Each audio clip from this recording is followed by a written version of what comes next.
I grew up in Hollywood. My mom works in Hollywood. I have met Harvey Weinstein. I met him one time. I was at the Four Seasons having breakfast with a friend of mine named David Suissa, who's the editor over at the LA Jewish Journal. And David introduced me to Harvey Weinstein. Weinstein was a jerk, but he did not sexually harass me, which apparently makes me the only person in a 300-mile radius he did not sexually harass. For what that is worth. In any case, Weinstein now, obviously, they're saying there are hundreds of cases in which he sexually assaulted, harassed, or raped people. So that is shocking, but not surprising. The reason I say it's shocking, but not surprising, is that this has long been a part of Hollywood culture. To pretend otherwise is just foolish. And unlike in, for example, the Catholic Church, which is against these things, this has always been a long, if not celebrated, then winked at, nodded at, grinned at, laughed at part of Hollywood culture. It has been. The casting couch has been part of Hollywood culture since the very beginning. And to pretend otherwise is just to let Hollywood off the hook for a certain perspective on human sexuality that is seriously perverse and leads to really dire consequences. The reason the left wants to ignore this, of course, is because the Hollywood view of human sexuality that allowed for this sort of misbehavior and evil to accrue and occur for literally decades on end is something that the left sort of holds in high regard, and that is the transactional nature of sex. So let's talk a little bit about the casting couch for just a second. So first of all, here's a little bit of Hollywood history. It was built on sexual peccadillos, and in particular on the casting couch. Here is a long list of people who are involved in using the so-called casting couch. For those who don't know the phrase, casting couch means that there's a director, he has to cast a part in his film, and so he'll go to a hot starlet or upcoming starlet who has ambitions and say to her, you want a shot at this role, you want a screen test, darling, get down on that couch, right? That's what the casting couch meant. Okay, here are some of the people who engaged in it. Louis B. Mayer, right, the founder of MGM. Apparently, he sexually assaulted teenage Judy Garland. There are stories about him with Judy Garland on his lap when she was 16 years old and him fondling her breasts. Okay, so this goes back a long time. Arthur Freed, legendary producer, allegedly exposed himself to Shirley Temple when she was 11 years old. She wrote that in her memoir. Harry Cohn, a guy so hated in Hollywood that there was an old joke that used to go around about Harry Cohn that his funeral would be the most well-attended event in the history of Hollywood because everyone wanted to make sure he was dead. But Harry Cohn had a long history of sexual abuse, apparently. Daryl Zanuck reportedly solicited prospective starlets on a routine basis. Howard Hughes not only slept with starlets consensually, but apparently had a casting couch himself. And this was a running joke in Hollywood for years. Okay, it's part of the movies. All About Eve won Best Picture in 1950. It's a terrific film. I've recommended it here on the actual show.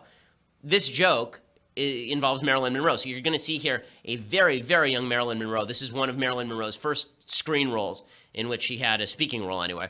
And she plays an up-and-coming woman who's attempting to break into the theater. She has a bit part.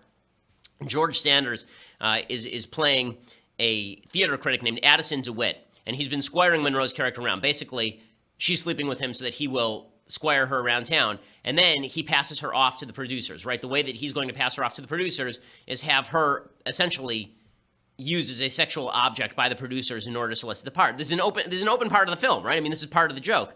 Here it is from the film. Then you two must have a long talk. I'm afraid Mr. DeWitt would find me boring before too long. You won't bore him, honey. You won't even get a chance to talk. Claudia, come here. You see that man? That's Max Fabian, the producer. Now go and do yourself some good. Why do they always look like unhappy rabbits? Because that's what they are. Now go and make him happy. All I want is a drink. Leave it to me. I'll get you one. Thank you, Mr. Fabian. Well done. I can see your career rising in the East like the sun. Okay, and then she ends up getting an audition, but not getting the part. And then she asks Addison DeWitt for his advice. He says, "Go try the same thing in Hollywood." Okay, this is in the New York theater circles. This has always been a part of Hollywood. It's always been a disgusting, horrible part of Hollywood. To pretend otherwise is to ignore reality.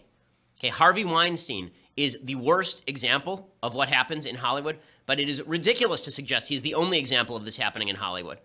Okay, there are a number of starlets who have talked about this over time.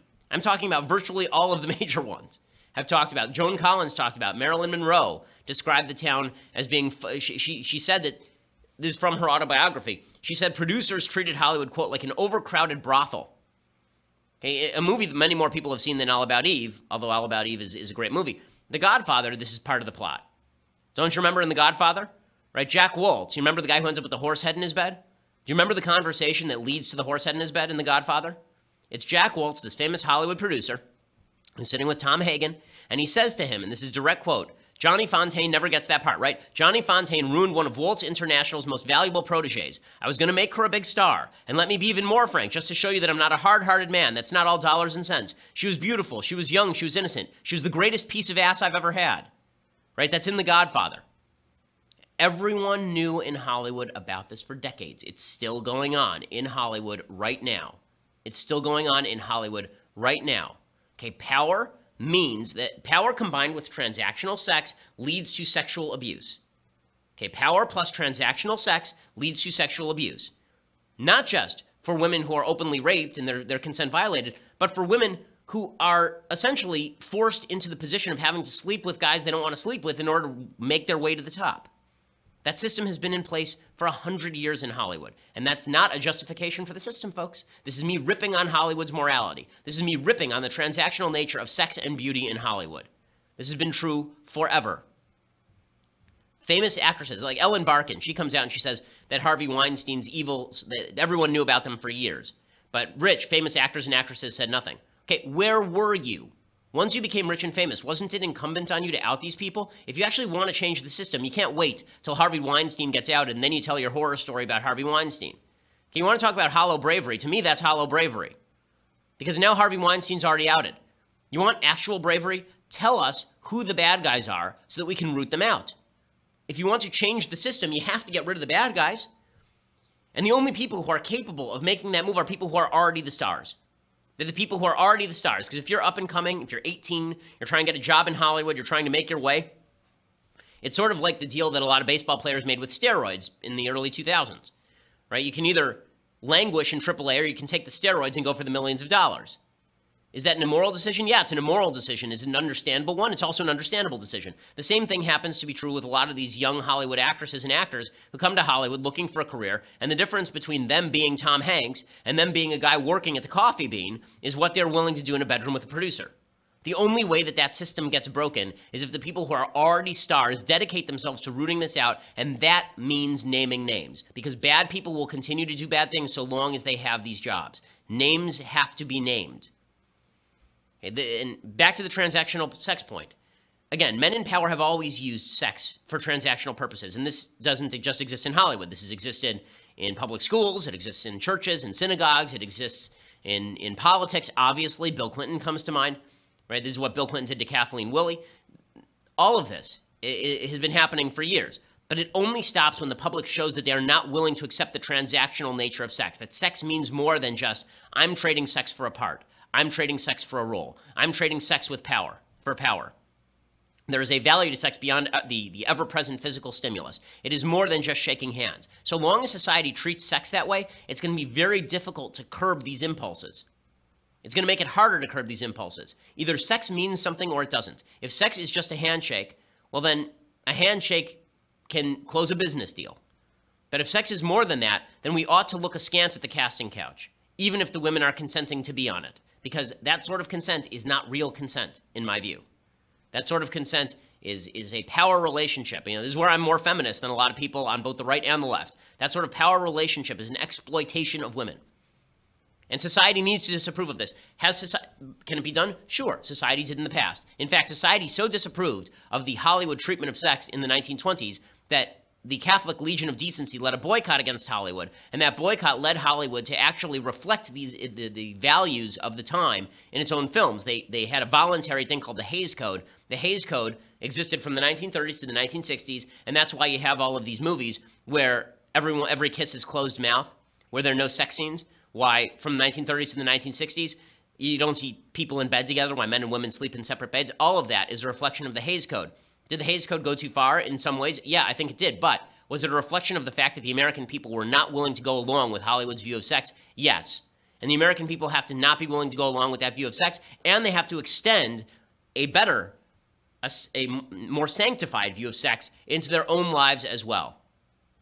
So I think that's what I have to say about Harvey Weinstein. I think also, by the way, that every community should look to its own here. I do think that every community should look to its own issues with regard to sexual power dynamics and see whether they are upholding standards of their communities or whether they are undermining those standards. This, again, I think is the difference between churches and synagogues in Hollywood. I think, as I showed you in this movie, this has always been an openly accepted part of Hollywood culture. It was never an openly accepted part of church culture, which is why it's so ridiculous that the media have decided to make, every time there's a sexual scandal in the Catholic Church, the media decide that they're going to make this about priests being celibate. But when there's a sexual scandal in Hollywood where sex scandals are the rule, not the exception, then it's, well, why are we making a big deal about Hollywood? This happens everywhere. Because in one area, it's endemic to the culture and celebrated in the culture, and in one, it is abhorred.